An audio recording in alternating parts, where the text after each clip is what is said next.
Joy-filled and happy. Like how how does God become joy-filled and happy? Well, Richard Rohr in his reflection today, he mentions Richard of St. Victor, a person I'd never heard of, sort of poet, a writer, theologian, philosopher who lived back in the 12th century. And Richard of St. Victor had this idea about the threeness and the oneness of God that gets called the Trinity in Christian conversation. And he says this. He says that like for God to be good, God is one.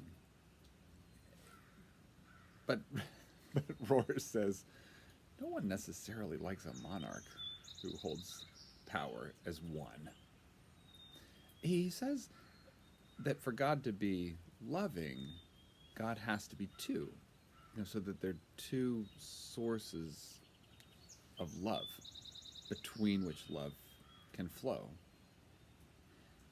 But he says that in order for God to be joy filled and happy, God has to be three. Two loving and then a joy or happiness that comes from this relationship with the third. He said it's sort of like two parents, who love each other, and then their joy becomes complete and a child come into their lives.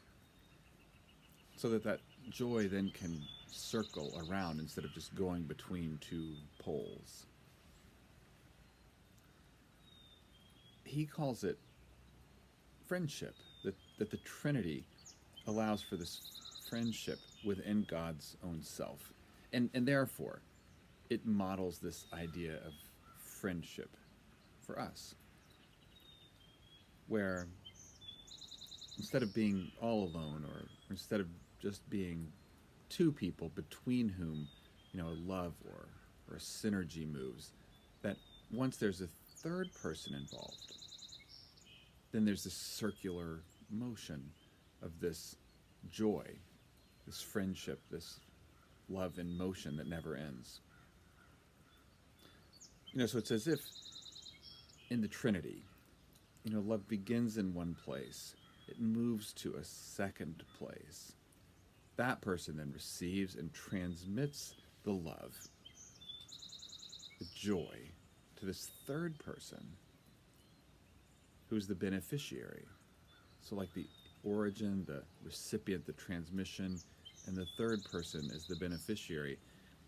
And then within God, they're all the time changing places. So there's this circular motion of love and friendship. Beauty, love, joy, happiness, all at play within God, and then this model for it to be at play within each of us. What do you think about Richard of St. Victor's idea that Richard Rohr puts out before us today as we find God in these times of COVID? April the 16th.